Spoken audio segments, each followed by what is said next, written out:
हमारे सभी युवा दिलों की धड़कन, जननेता राहुल गांधी जी आप सब लोगों को मार्गदर्शन करेंगे, ऐसी मैं विनती करता हूं।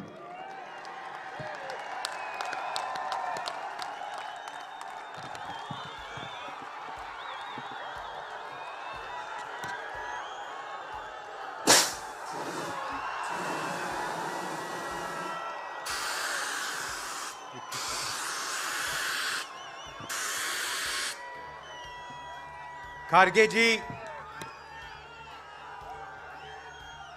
शरद पवार जी, उद्धव ठाकरे जी,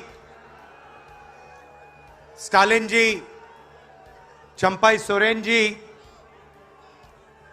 कल्पना सोरेन जी, तेजस्वी यादव जी, फरूक अब्दुल्ला जी,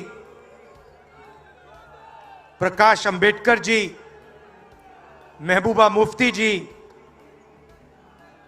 दीपंकर भट्टाचार्य जी, सैयद सादिक अली शेहब थंगल जी, स्टेज पे इंडिया अलायंस के वरिष्ठ नेता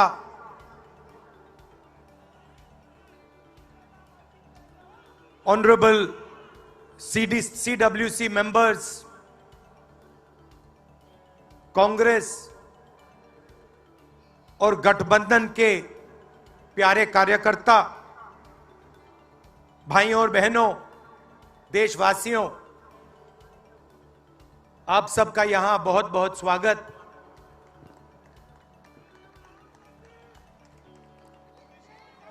पिछले साल कन्याकुमारी से कश्मीर तक हमने यात्रा की।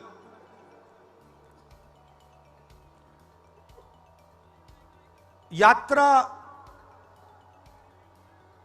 करनी पड़ी। अगर मैं अपने आप से पूछता 2004 में, 2010 में, 2014 में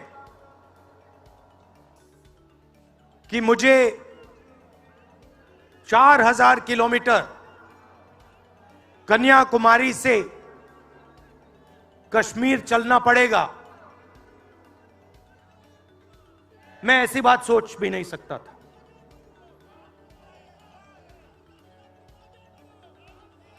ये यात्रा, शांत हो जाएं, ये यात्रा हमें क्यों करनी पड़ी? क्योंकि देश का जो कम्युनिकेशन का सिस्टम है, चाहे वो मीडिया हो, सोशल मीडिया हो, वो आज देश के हाथ में नहीं है। जनता के जो मुद्दे हैं, बेरोजगारी, हिंसा, नफरत, महंगाई, किसानों के मुद्दे, अग्निवीर के मुद्दे, जवानों के मुद्दे, वो मुद्दे आपको मीडिया में नहीं दिखाई देंगे। तो हमने ये यात्रा करनी पड़ी क्योंकि और कोई चारा नहीं था। देश के ध्यान को पकड़ने के लिए विपक्ष को 4000 किलोमीटर, और सिर्फ राहुल गांधी नहीं चला, यह गलतफहमी में मत रहिए कि ये राहुल गांधी चला है।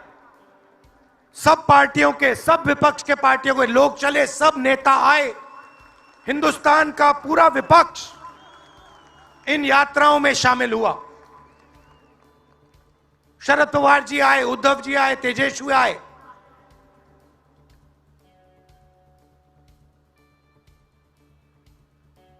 सोशल मीडिया में भी आप गलतफहमी में मत रहिए। किसी ने कहा कि सोशल मीडिया एक रास्ता है। सोशल मीडिया रास्ता नहीं है, उस पर भी कंट्रोल है। अमेरिका की कंपनियों पर दबाव है।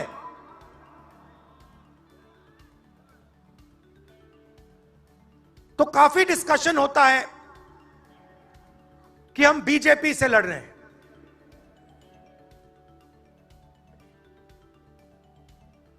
लोग सोचते हैं कि हम सब एक राजनीतिक दल के खिलाफ लड़ रहे हैं। देश भी सोचता है कि ये जो नेता स्टेज पे बैठे हैं अलग अलग पॉलिटिकल पार्टी से हैं, ये एक राजनीतिक पार्टी से लड़ रहे हैं। ये सच नहीं है, ये गलत है। हम राजनीतिक पार्टी से नहीं लड़ रहे हैं और ये समझने की जरूरत है। हिंदुस्तान के युवाओं को यह बात समझनी होगी। कोई और कहता है ये सब लोग एक व्यक्ति के खिलाफ लड़ रहे हैं, नरेंद्र मोदी के खिलाफ लड़ रहे हैं। नहीं, हम एक व्यक्ति के खिलाफ भी नहीं लड़ रहे हैं। ना हम बीजेपी के खिलाफ लड़ रहे हैं, ना हम एक व्यक्ति के खिलाफ लड़ रहे हैं। एक व्यक्ति को चेहरा बनाकर ऊपर डाल रखा है।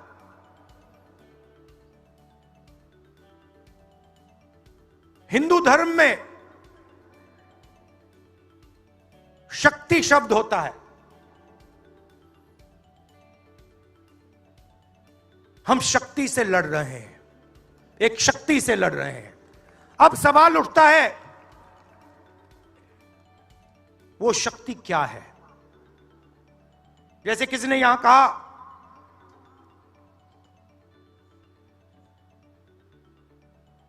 राजा की आत्मा ईवीएम में है। सही है, सही है।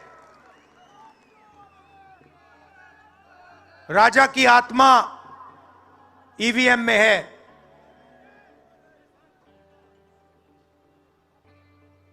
हिंदुस्तान की हर संस्था में है, ईडी में है, सीबीआई में है, इनकम टैक्स डिपार्टमेंट में है। एक वरिष्ठ नेता, नाम नहीं लेना चाहता हूं, इसी प्रदेश के एक वरिष्ठ नेता कांग्रेस पार्टी को छोड़ते हैं और रो के कहते हैं, मेरी मां से रो के कहते हैं कि सोनिया जी मुझे शर्म आ रही है, मेरे में इन लोगों से, इस शक्ति से लड़ने की हिम्मत नहीं है, मैं जेल नहीं जाना चाहता हूं। और ये एक नहीं है, ऐसे हजारों लोग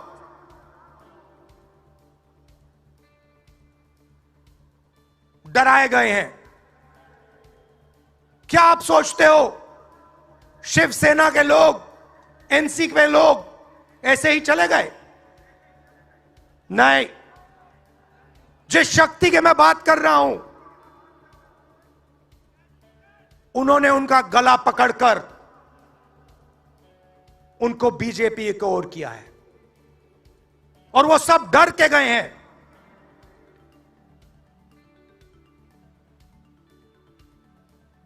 4000 किलोमीटर चला,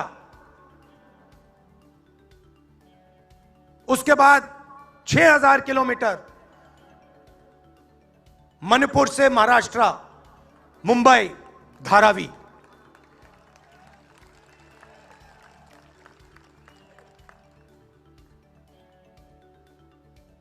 क्या मैंने देखा, क्या सुना, मैं आपको समझा नहीं सकता, शब्दों में नहीं बता सकता मैं आपको। बोल रहा हूं तो बात याद आई, मेरे पास एक युवा आता है जीप पर कूदता है, सिक्योरिटी वाले उसको मारते हैं, दबाकर मारते हैं, तब भी वो आता है, हाथ पकड़ता है, आंख में आंसू, मुझे कहता है राहुल जी मैंने 3 साल हर रोज सुबह रनिंग की, पुलअप्स की, पुशअप की, दंड बैठक, सब कुछ मैंने किया। मेरे दिल में देशभक्ति थी। मैं चाहता था कि मैं लद्दाख में जाकर, ठंड में जाकर, ठंड में कांपूं, देश के दुश्मनों के सामने कांपूं, और एक दिन अगर मौका बने तो उनकी गोली भी खाऊं। यह मैंने सोचा था। राहुल जी अग्निवीर लागू कर दिया। मेरे देश ने मुझे धोखा दिया है। नहीं, तुम्हारे देश ने तुम्हें धोखा नहीं दिया, तुम्हारी सेना ने तुम्हें धोखा नहीं दिया, उसी शक्ति ने तुम्हें धोखा दिया है। नरेंद्र मोदी भाइयों और बहनों सिर्फ मास्क है, मुखौटा है।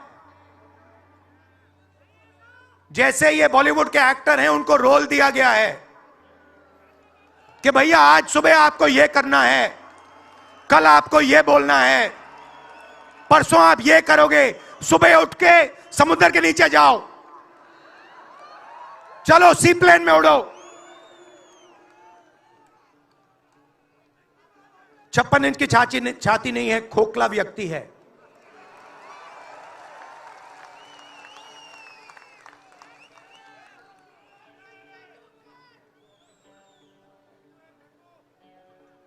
धारावी को देखिए आप। मुझसे पूछा गया कि ये जो यात्रा होगी कहां से कहां होगी। मैंने सोचा, एक बात क्लियर थी, मणिपुर से शुरू होगी। क्यों? वहां पे इसी शक्ति ने सिविल वॉर का माहौल बना रखा है। भाई भाई को मार रहा है, गोली मार रहे हैं, तो शुरुआत तो वहां से होगी। और फिर मैंने सोचा, अगर हिंदुस्तान को नया विजन देना है तो यात्रा धारावी में खत्म होगी। यह हुनर का कैपिटल है, हिंदुस्तान के टैलेंट का, स्किल का, हुनर का कैपिटल है। और इनको यहीं से, मुंबई से, इनके घरों से वही शक्ति इनको उठाकर बाहर फेंक रही है।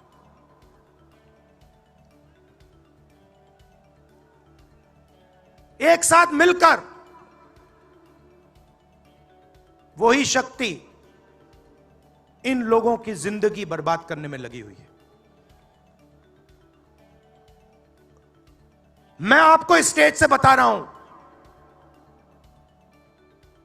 चाइना में एक शहर है, उसका नाम शेंजन है। सच्चा मुकाबला उस शहर से है, जो आपको मीडिया में कभी कोई नहीं बताएगा। धारावी शेंजन का मुकाबला कर सकता है। बैंक के दरवाजे इन बच्चों के लिए खोलो, इन बच्चों को सरकार की मदद करो, और फिर देखो ये शेंजन का क्या करते हैं। उठा के परे कर देंगे शेंजन को ये लोग। Made in Mumbai, made in Dharavi, made in China को उड़ा के हटा देगा, परे कर देगा। मगर नहीं, 22 लोग हैं यहां पे, 22 लोगों के पास उतना ही धन है जितना हिंदुस्तान के 70 करोड़ लोगों के पास है।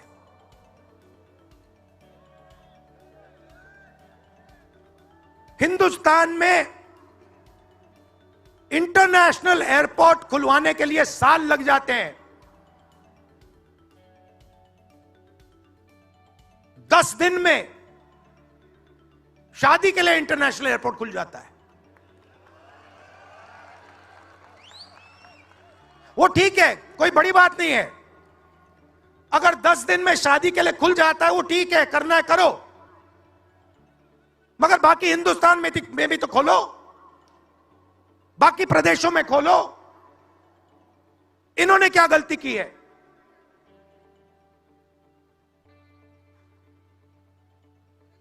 पचास 50% हिंदुस्तान की आबादी पिछड़े वर्ग की है, 15% दलित, 8% आदिवासी, 15% माइनॉरिटी, 5% 7% गरीब जनरल कास्ट के लोग। मीडिया के मालिकों की लिस्ट निकालिए, नाम दिखा दीजिए मुझे। दलित का नाम दिखा दो, आदिवासी का नाम दिखा दो, पिछड़े का नाम दिखा दो लिस्ट में। एक नहीं मिलेगा आपको। मैं ढूंढ रहा हूं, महीनों से ढूंढ रहा हूं।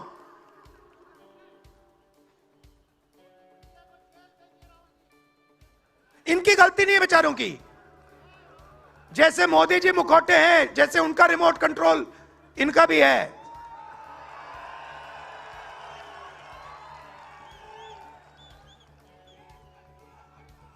मीडिया में कोई नहीं। हिंदुस्तान की सबसे 200 बड़ी कंपनियों की लिस्ट निकालिए, मालिकों की लिस्ट निकालिए। गरीब जनरल कास्ट का व्यक्ति का नाम बता दो मुझे, दलित का, पिछड़े का, किसी भी गरीब व्यक्ति का नाम बता दो, किसी भी पिछड़े का नाम बता दो 200 कंपनियों के मालिक की लिस्ट में। नहीं मिलेगा। 90 अफसर इस देश को चलाते हैं। मैंने सिस्टम अंदर से देखा है, मैं समझता हूं सिस्टम को, इसलिए मोदी जी मुझसे डरते हैं।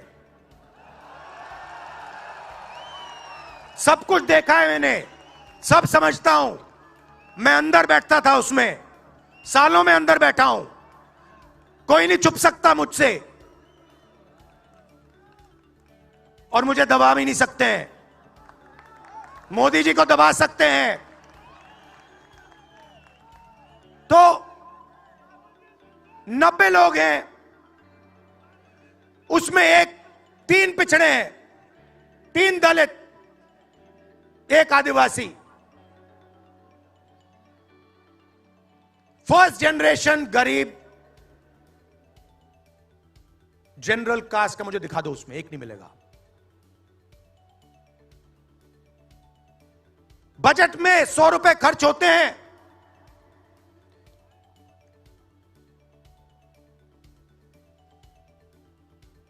पिछड़े, दलित, आदिवासी सबको मिला दो, 6 रुपए का निर्णय लेते हैं। पॉलिसी कहां बनती है? पॉलिसी ये 90 लोग बनाते हैं, उसमें 200-300 और जोड़ दो।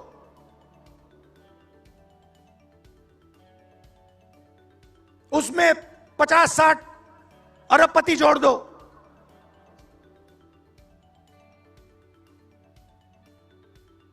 यह है सच्ची शक्ति जो हिंदुस्तान को चला रहा है। और इससे आप कोई नहीं बचेगा, आप में से कोई नहीं बचने वाला।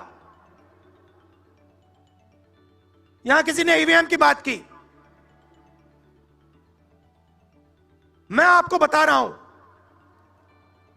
ईवीएम के बिना नरेंद्र मोदी चुनाव नहीं जीत सकता है। इलेक्शन कमीशन से हमने कहा कि एक काम कीजिए, विपक्ष की पार्टी को ये मशीनें दिखा दीजिए, खोल के हमें दिखा दीजिए ये कैसे चलती हैं, हमारे एक्सपर्ट्स को दिखा दीजिए। इलेक्शन कमीशन नहीं दिखाता। फिर हमने कहा देखिए इसमें से कागज निकलता है, वोट मशीन में नहीं है, वोट कागज में है। ठीक है, आप मशीन चलाइए मगर कागज की भी गिनती कर दीजिए। इलेक्शन कमीशन कहता है नहीं, कागज की गिनती नहीं होगी। क्यों नहीं होगी? कैसे नहीं होगी? सिस्टम नहीं चाहता कि ईवीएम की गिनती हो जाए। क्यों? क्योंकि यह सिस्टम आपके धन को चोरी करने का सिस्टम है। यह आप लोग जीएसटी देते हो, उतनी ही जीएसटी देते हो जितना अदानी देता है। 18% शर्ट पे देते हो, उतनी वो देता है। उसकी आमदनी लाखों करोड़ रुपए, आपकी 50,000 रुपए। और फिर देखो पैसा कहां जाता है। कोई भी स्कीम देख लो, फसल बीमा योजना देखो, 35,000 करोड़ रुपए 16 कंपनियों को जाता है। उसमें आपको एक दलित नहीं मिलेगा, एक पिछड़ा नहीं मिलेगा, एक गरीब नहीं मिलेगा। कानून ये 90 लोग बनाते हैं। पैसा जाता है 16 कंपनियों में। और जब हमारे किसान कहते हैं ओला गिर गया, बारिश हो गई, बर्बाद हो गए, वो कहते हैं भैया नहीं, तुम्हें मुआवजा नहीं मिलेगा, ये तुम्हारा है ही नहीं, तुम्हें कैसे मिलेगा, मर जाओ जाके। नरेंद्र मोदी जी का काम आपके ध्यान को भटकाने का है।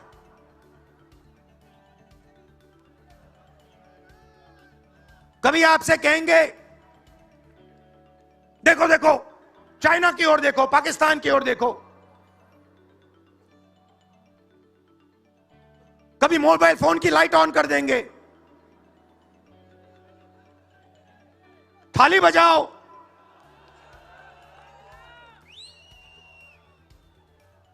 कभी कहेंगे देखो मेरा अपमान कर दिया, जैसे अभी किसी ने उनकी पत्नी के बारे में बोला, अब कहेंगे देखो मेरा अपमान कर दिया, ध्यान भटकाने के लिए। अब देखना होगा।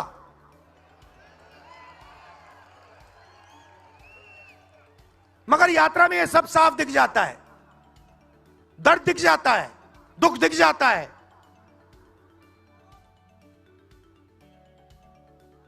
चालीस साल से सबसे ज्यादा बेरोजगारी हिंदुस्तान में आज है। मीडिया में आपको एक मिनट के लिए नहीं दिखता।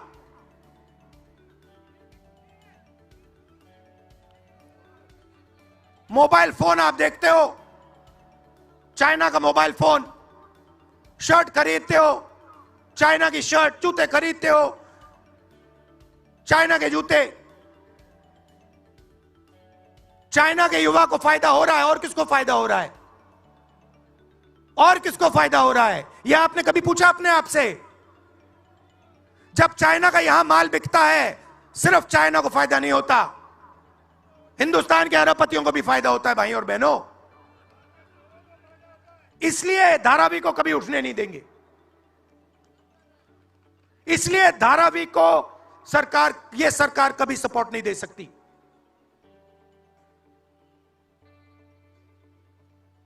पूरा सिस्टम कंट्रोल में है।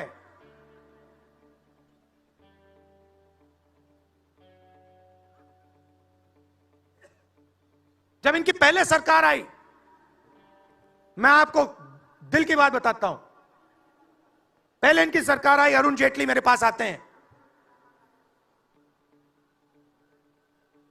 कमरे में बैठते हैं और मुझे कहते हैं राहुल, ये जो लैंड एक्विजिशन का मामला है, तुम इस पर मत बोलो। क्यों नहीं बोलूं? जनता का मामला है। अगर बोलोगे तो तुम्हारे ऊपर हम केस लगाएंगे। लगाओ केस, मुझे कोई फर्क नहीं पड़ता। क्या कर लोगे मेरा? ईडी वाले आए, 50 घंटे बैठा दिया।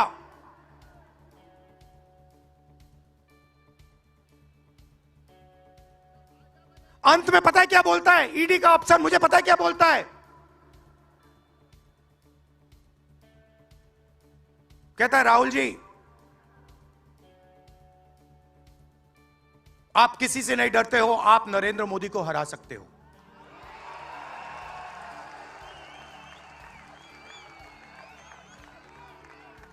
ईडी का अफसर बोलता है मुझे।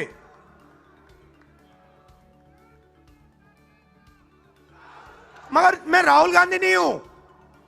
आप यह मत सोचो कि मैं राहुल गांधी हूं। आप यह मत सोचो कि उद्धव ठाकरे हैं। यह नहीं है, यह हिंदुस्तान की आवाज है। आप देखिए, हर प्रदेश से यहां लोग बैठे हैं। हर व्यक्ति ने अपनी यहां बात रखी। स्टालिन जी ने अपनी बात रखी, सोरेन जी ने अपनी बात रखी। यह हिंदुस्तान बोल रहा है। नरेंद्र मोदी जी की मीटिंग देखिए, वहां सिर्फ एक व्यक्ति बोलता है।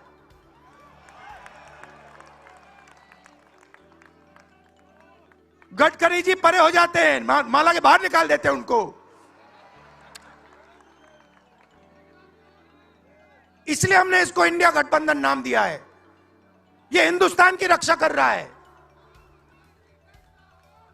ये सब लोग डरे नहीं हैं। ये सब लोग उसी सिस्टम का मुकाबला कर रहे हैं। आज नरेंद्र मोदी के पास भ्रष्टाचार की मोनोपोली है।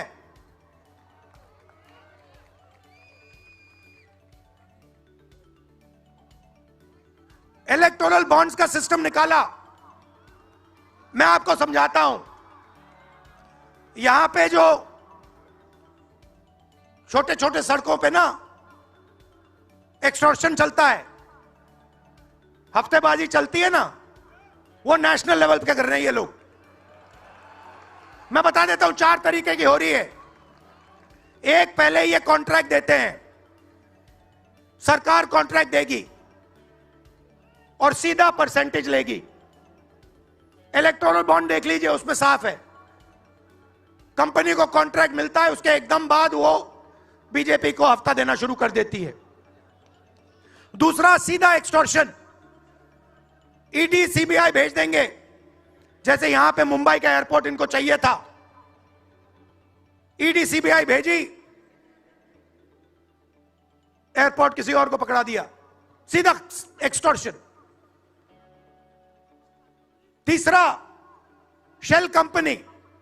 जैसे यहां भी किसी ने कहा, अंबेडकर जी ने कहा, कंपनी की प्रॉफिट ही नहीं है और उससे ज्यादा पैसा वो बीजेपी को दे रही है।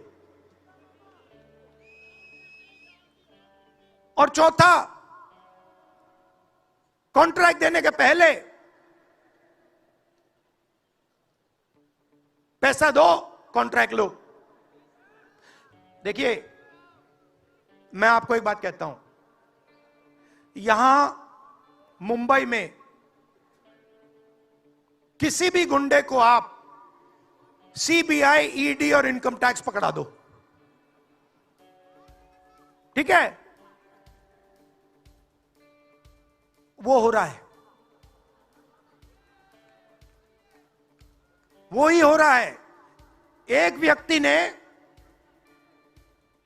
इनको पकड़ रखा है, उनके पीछे एक और शक्ति है, वो कह रही है भैया आप देखो, हमें ये एयरपोर्ट चाहिए। आपका एयरपोर्ट मुंबई का एयरपोर्ट है ना, आपने तो देखा। सीबीआई की इंक्वायरी हुई और उसके एकदम बाद मुंबई एयरपोर्ट अदानी जी को मिल गया। तो मैं आपसे कह रहा हूं कि इससे आपका नुकसान हो रहा है। नोटबंदी की, जीएसटी लागू की, जो हिंदुस्तान का रोजगार का सिस्टम था उसको खत्म कर दिया। चाहते हैं कि यहां सिर्फ 20-25 कंपनियों का राज हो। चाहते हैं कि ये जब छोटा धंधा चलाते हैं, सब्जी बेचते हैं, छोटे छोटे दुकानें चलाते हैं, चाहते हैं ये सब खत्म हो जाए, और एक के बाद एक इनको खत्म कर रहे हैं। स्मॉल और मीडियम मैन्युफैक्चरिंग जो है उसको सबको खत्म कर रहे हैं। यही लोग तो चाइना का मुकाबला कर सकते हैं। जो स्मॉल और मीडियम इंडस्ट्री है वही तो चाइना का मुकाबला करेगी, वही तो देश को रोजगार देगी। उस नींव को उड़ा रहे हैं। और आपको खड़ा होना पड़ेगा। आपके बिना काम नहीं बनने वाला। आप हो भारत माता, आप सब भारत माता हो, और आपकी जिम्मेदारी बनती है, हमारी जिम्मेदारी है, मगर देश के युवाओं की भी जिम्मेदारी बनती है।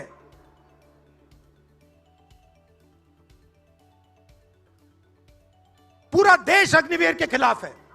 मैं 4000 किलोमीटर चला, एक युवा ने मुझे नहीं कहा कि अग्निवीर अच्छा लगता है। वो जो रो रहा था मुझे कहता है, राहुल जी मैं नहीं जाऊंगा, मैं नहीं जाऊंगा, मैं अग्निवीर नहीं बनूंगा। और फिर मुझे कहता है, राहुल जी जहां पे पहले हम दौड़ने जाते थे वो सब खाली पड़ा है। यात्राओं से मुझे बहुत सीखने को मिला। दर्द भी हुआ, चोट भी लगी,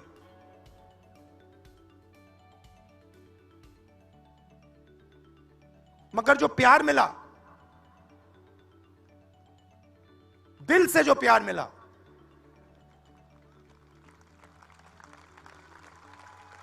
वो उसका कोई मुकाबला ही नहीं है। मैं बता ही नहीं, समझा नहीं सकता आपको। और जो भी आप मुझसे करवाना चाहो, जहां भी आप मुझे बुलाना चाहो, मैं आपके लिए और इस देश के लिए हाजिर हूं। यह नफरत का देश नहीं है, यह मोहब्बत का देश है। नफरत जानबूझ के फैलाई जा रही है। नफरत इसलिए फैलाई जा रही है कि आप अपना ध्यान इधर उधर करो और आपके जेब में से आपका पैसा लूटा जाए, छीना जाए।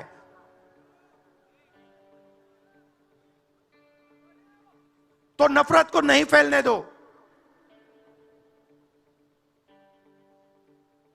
जैसे यात्रा से मैसेज निकला, हिंदुस्तान के दिल से मैसेज निकला, नफरत के बाजार में मोहब्बत की दुकान खोलो।